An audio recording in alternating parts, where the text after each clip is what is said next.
live from New Delhi. You're watching DD India Global. We'll get you top stories from India and the region. I am Tanvi Taneja, and for news from the rest of the world, I'm joined by my colleague in London, Ollie Barrett. Hello, Ollie. Hello, Tanvi. It's 12:30 p.m. here in London, 1:30 across Central Europe. Coming up in the next half an hour, the latest on India's election. We'll take you live to Hong Kong and how Africa is going after Indian tourists. First, the headlines. Brisk polling seen for second phase of India's elections in 88 parliamentary constituencies. Women come out in large numbers to vote. India's northeastern states leading in poll percentage so far.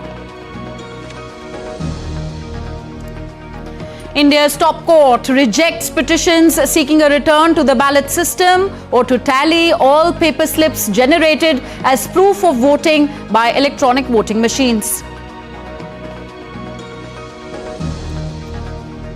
And US Secretary of State Antony Blinken meets Chinese President Xi Jinping, says China can play a constructive role in global crises, raises concerns about Beijing's support for Russia's military with his counterpart Wang Yi.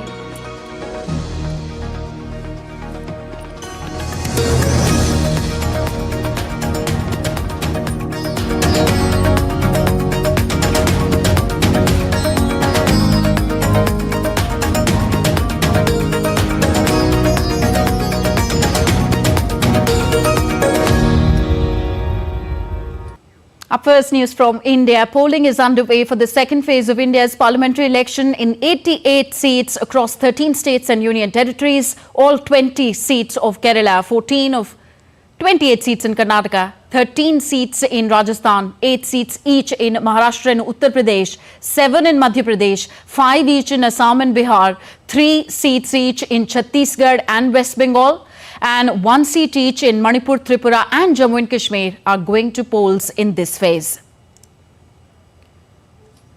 Let's take a look at polling percentages of these states so far. In Kerala, over 50% voter turnout was recorded till 3 p.m. local time. In Tripura East, the average polling percentage was 69.48 till 3 p.m. The second phase of polling is underway in 8 seats of India's northern state of Uttar Pradesh. The average polling recorded there was 44.13%. In India's northeast, West Bengal recorded a polling percentage of 60.6% till 3 p.m., while Bihar recorded 44.24% voter turnout till 3 p.m.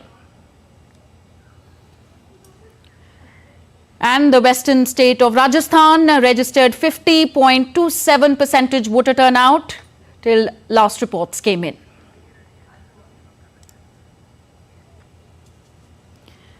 And now let's connect with our correspondents spread across different states of India. We are now first joined by Siddharth Bharadwaj from Kerala. Siddharth, big names are testing their fate in the southern state of Kerala. What is the latest that you have?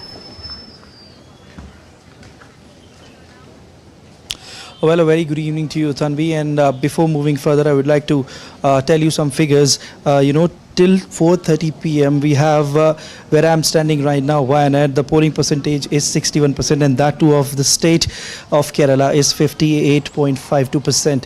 Well, last time around, if I compare the figures, right now it's not we cannot compare the figures of 2019, but if I talk about the state constituency of Wayanad, then it was 80.37% the total voting percentage in 2019, when which this time around is 61 point some percentage. But then as the day is progressing, we are witnessing large number of voters coming here and casting their ballot enthusiastically.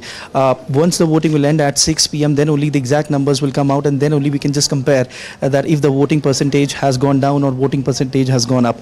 But by looking at the enthusiasm of the people here in Wayanad, it's certainly looking like that the voting percentage will go up this time around. I'm here at NSS Higher Secondary School, where people are coming in large numbers and casting their ballot enthusiastically.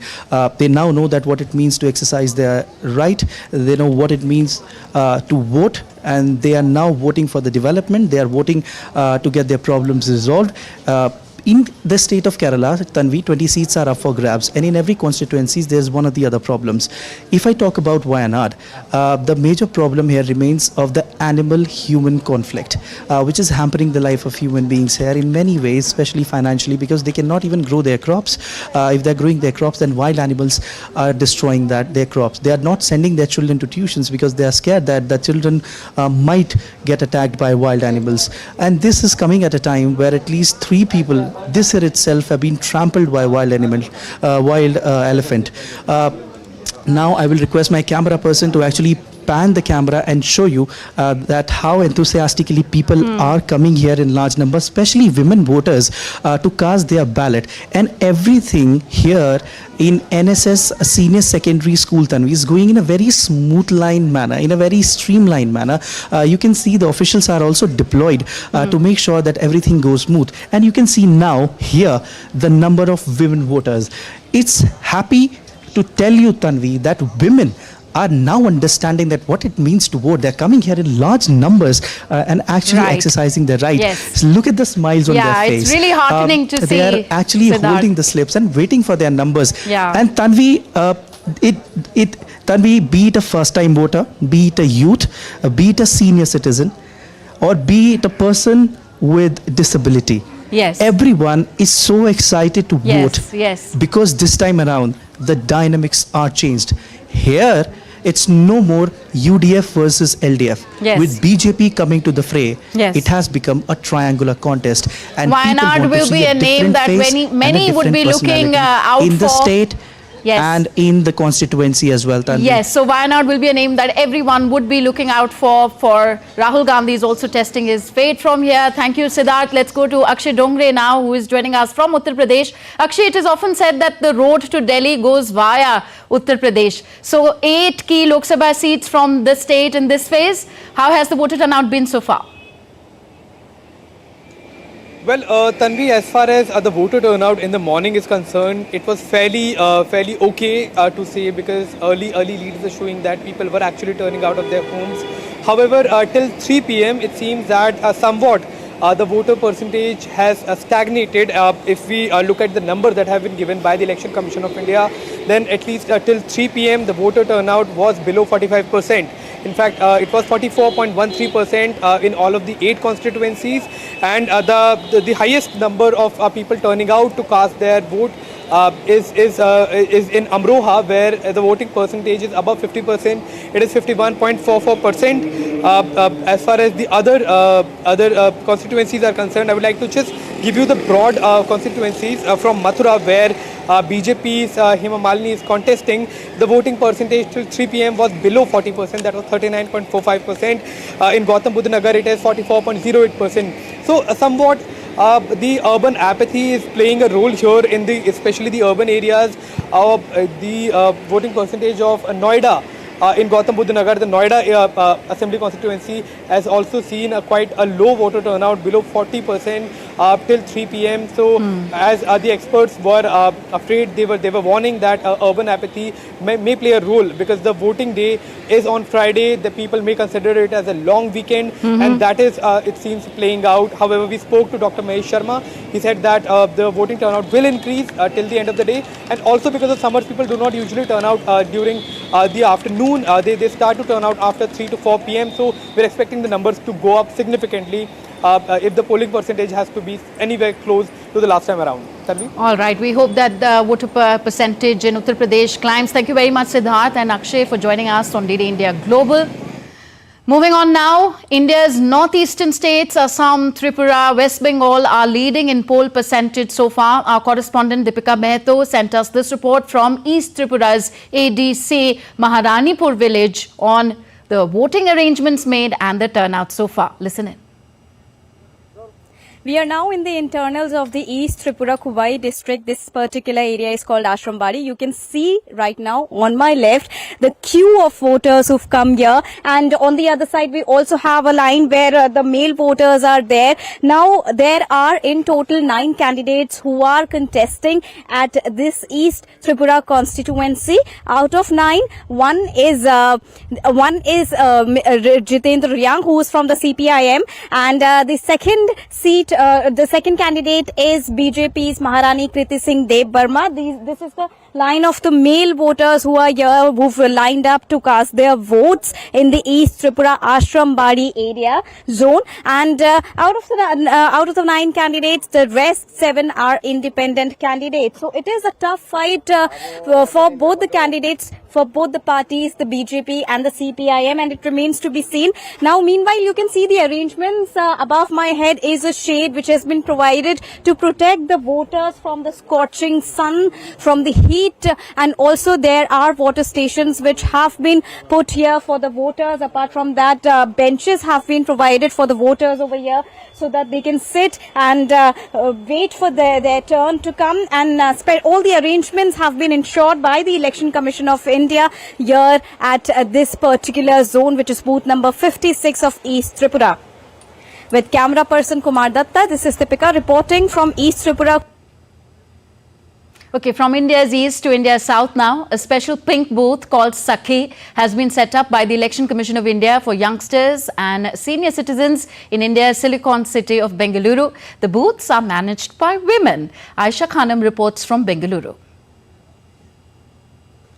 We go pink, we go to the polls. This is a message here at the pink booth. This is called Sakhi, and these are the special booths set up by the Election Commission for the easy facilitation for voters to come and vote. This booth is not just meant for women voters, but these booths are managed by women, and it's an all women manned booth. And here it becomes easy for people when they come here to vote, and it becomes easy for them because all the women here are sensitized about the voting process, and they help people when they come out in large numbers, especially the senior citizens and first time voters coming to the pink booths are finding it easy to come and vote and come and cast their vote in Bangalore. So this particular region, the southern part of Bangalore South, is an interesting constituency wherein we are seeing fight between Tejasvi Surya and the Congress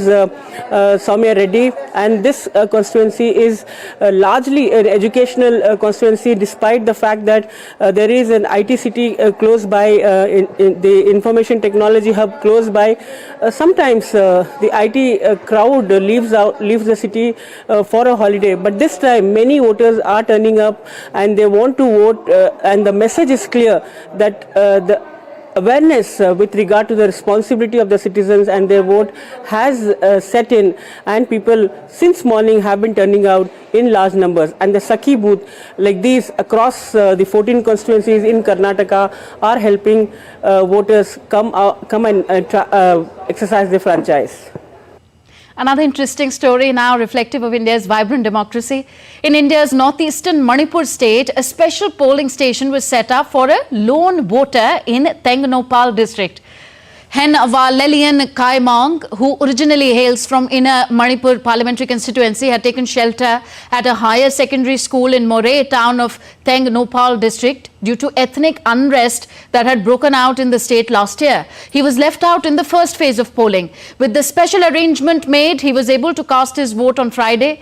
Tengnoupal expressed his gratitude to the Election Commission for being allowed to exercise his franchise in the second phase.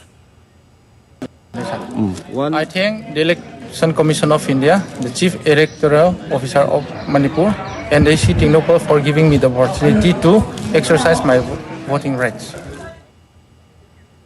Further, India's top court on Friday rejected the pleas seeking cross-verification of the votes cast using the electronic voting machines, EVMs, and a voter-verifiable paper audit trail.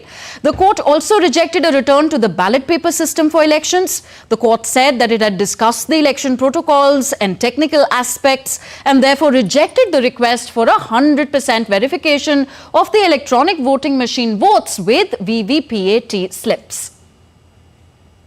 Staying in Asia, US Secretary of State Antony Blinken has met Chinese President Xi Jinping and asked Beijing to play a constructive role in solving global crises. Earlier, he also had 5.5 hours of talks with his counterpart Wang Yi.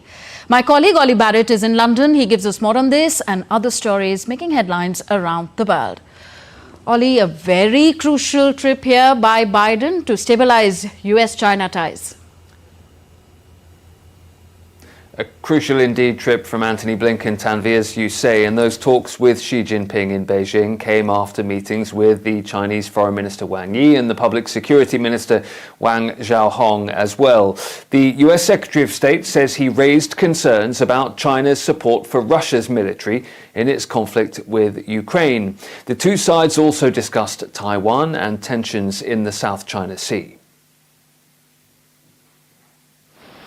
In today's meetings, I discussed the PRC's dangerous actions in the South China Sea, including against routine Philippine maintenance operations and maritime operations near the Second Thomas Shoal. Freedom of navigation and commerce in these waterways is not only critical to the Philippines, but to the U.S. and to every other nation in the Indo-Pacific, and indeed around the world. That's why so many nations have expressed concern about the PRC's maritime maneuvers. I made clear that while the U.S. will continue to work to de-escalate tensions, our defense commitments to the Philippines remain ironclad. He also urged China to discourage Iran and others from escalating the conflict in the Middle East. China can play a constructive role.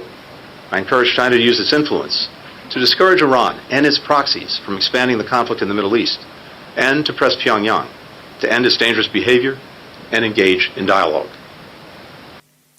DD India's Laura Westbrook joins us live now from Hong Kong. Laura, what do we make of the language being used by both sides about Blinken's talks in China?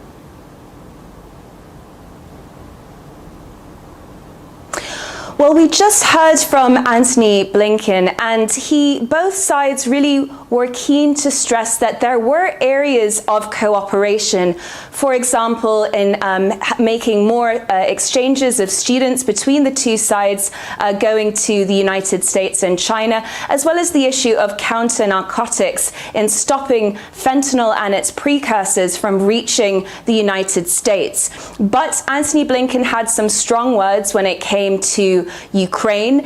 He said that Chinese components were being used in Russia's war there, and that this was an issue that not only threatened Ukrainian security, but threatened European security as well. And he did not rule out the United States taking measures if this did not stop. On the Chinese side, the issue of overcapacity was something that was raised with the Chinese Foreign Ministry spokesperson saying that this was a false narrative and calling for the United States to lift its sanctions and tariffs on Chinese companies. He also called on the US to stop arming Taiwan. Hours before Antony Blinken landed in China, we saw this aid package which saw billions of US dollars being sent to Taiwan. Now, the United States has been keen to stress that having face-to-face dialogue and maintaining open channels of communication is vital. But we have seen there are still stark differences when it comes to issues like the South China Sea, Taiwan, Ukraine, as well as the issue of overcapacity, not to mention trade and TikTok. An expert I spoke to said that this really was about each side raising the differences in these face-to-face talks, with Taiwan being the major issue for Beijing. He said with next month we will see William Lai being inaugurated in Taiwan, and that there will be a lot of diplomacy behind the scenes around that as well. Laura, thank you. Two Britons accused of spying for China have made a court appearance here in London on Friday. Christopher Cash and Christopher Berry face charges of disclosing sensitive information to China, violating the Official Secrets Act. Both were granted bail until their next hearing at London's Old Bailey, scheduled for May the 10th. In the latest exchange of fire between Russia and Ukraine, at least 4 people have been injured. Russian bombs struck an industrial facility and a residential building in northeastern Ukraine on Friday. In Kharkiv's Dehachi region, 3 children and 1 woman were injured following the Russian bombardment. In a separate incident, 2 guided bombs hit an industrial site in the Sumy region. Ukraine also reported clashes with Russian forces near Avdiivka, Bakhmut and other areas. Russia's Foreign Ministry spokesperson Maria Zakharova says NATO exercises starting on April the 26th in Finland and near the Russian-Finnish border are provocative. Zakharova claims the goals of the drills are to exert military pressure on Russia by demonstrating force. She says the drills increase the risk of possible military escalation. Now, tourism destinations in Africa are boosting their marketing efforts to try and increase the number of Indian travellers. Uganda, with its mountains, lakes and gorillas, is one of the continent's major visitor hotspots, and it's hoping to profit from the rapidly expanding Indian tourism market. DD India's Leon Senyange reports from Kampala. Uganda Airlines' first flight to Mumbai took off last October. Since then, thousands of Indian travelers have been flying to the country, known as the Pearl of Africa. The link there is trade. Remember that Mumbai is also very big on manufacturing, so they have equipment and also pharmaceuticals, textiles, they have chemicals that support nascent industries and also cottage industries. So there's a lot of trade going in there. The route has opened a connection for more than 35,000 people of Indian origin in Uganda. The connection back to homeland, though we are here 3rd, 4th generation, but the connection with India is still, that is, we call our Matrubhumi, our motherland. This is our Karma Bhumi, the adopted home. The flight to Mumbai operates 3 times a week, and routes to New Delhi and Chennai will soon be added as well. The airline says the Mumbai route has been a good bargain for travelers looking for business opportunities in India and those planning to travel back home. But they also want to improve efforts to entice Indian travelers to Uganda on holiday. According to the Bradit Guides, an international travel organization, Uganda is the 4th best destination on earth to visit in 2024. The East African country has a diversity of culture and wildlife. Indians are looking at emerging destinations to be able to hold their events, to have their holidays, and remember they also are middle income earners, so they can afford to travel. They can afford 2 holidays in a year, so you want to really tap into that. The 2023 Uganda Tourism Report ranked India as one of Uganda's top overseas markets after the United States, the United Kingdom, China and Germany.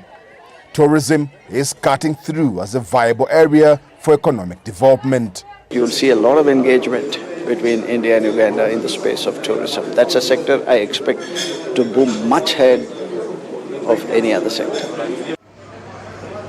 The growth prospects and an appetite for travel already seem the perfect recipe to boost the numbers on the planes overhead and on the planes down below.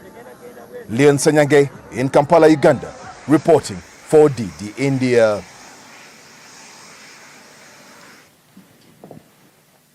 And I'm lucky enough to say that Leon Senyange's shown me round Kampala at one point. Tanvi, you should visit. He'll show you round as well. hopefully soon. Thank you very much, Ollie. You're watching DD India Global with Ollie and me, Tanvi. Let's move on now. In Nepal, a national seminar on Belt and Road Initiative, BRI experiences and lessons from South Asia was held in Kathmandu. India, Sri Lanka and Bangladesh shared their experiences and perceptions of individual countries on the Belt and Road Initiative.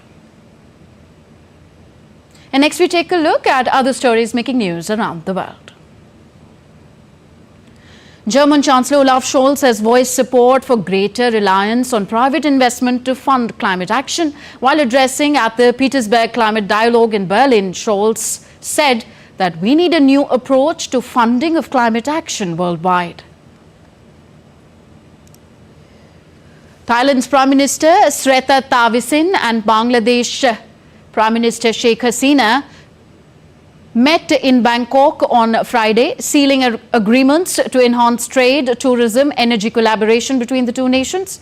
Thailand commended Bangladesh for its humanitarian efforts in aiding Rohingya refugees displaced from Myanmar since 2017.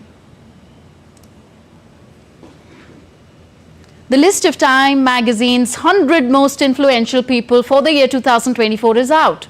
This year's list features 51 women, including Dua Lipa, Taraji P. Henson, Kylie Minogue, and so on. The list also features prominent world leaders, political figures, athletes, players, filmmakers, and icons from the fashion, visual, literary arts spheres, and different fields.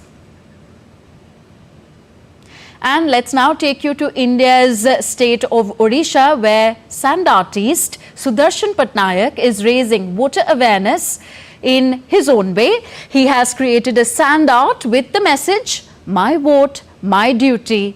This is on display at the Puri beach.